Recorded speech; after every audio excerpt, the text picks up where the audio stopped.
এত পরিমাণ বমি করছে, কান্নাকাটি করছে, সারা রাত ঘুমাতে দেয়নি, যে কারণে এই কাপড়গুলো কালকে দেওয়া হয়নি।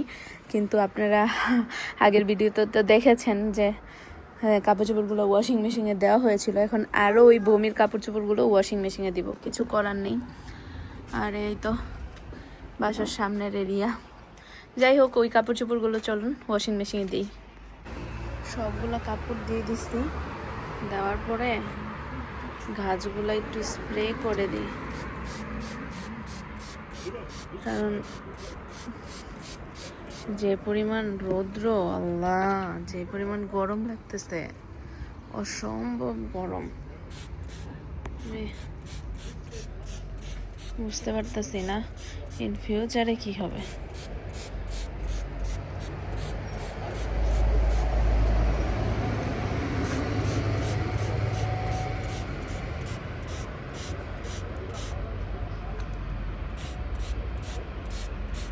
এখানে আরো অনেকগুলো বুনছিলাম, বাট ওইগুলো হয় নাই।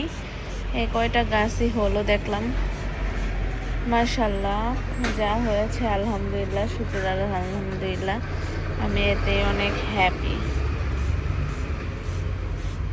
তো সবগুলো হচ্ছে গিয়ে এসে আমি এভাবে করে স্প্রে করে দিব। দেখুন পাতার মধ্যে কেমন পানি জমে আছে না, হালকা হালকা।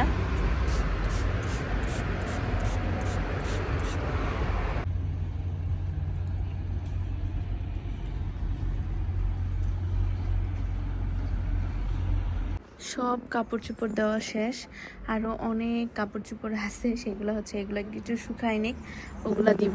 আর দেখুন কত দ্রুত মানে গাছে একদম সবুজ পাতা বড় বড় হয়ে গেছে, গাছের সবুজ পাতাগুলা। আর আমার গাছগুলো যে কবে হবে সেই আশাতে আছি। এই যে আমার গোলাপ গাছ, আমি তো সব গাছে মোটামুটি পানি দেওয়া শেষ করে ফেলেছি। এখন হচ্ছে একটু রান্না বান্না করব। আজকের জন্য হচ্ছে আমি ভাতটা রান্না করে ফেলেছি, আজকে রাতের জন্য।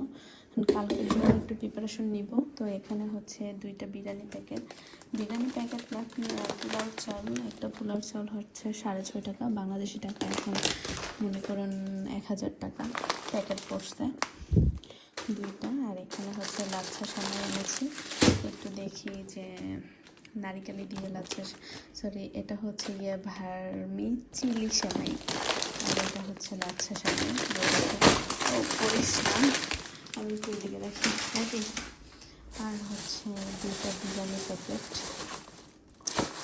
বিরিয়ানি প্যাকেট 2টা রাঁধুনি। আর সাথে হচ্ছে গরু মাংসগুলো এখন আমার গরম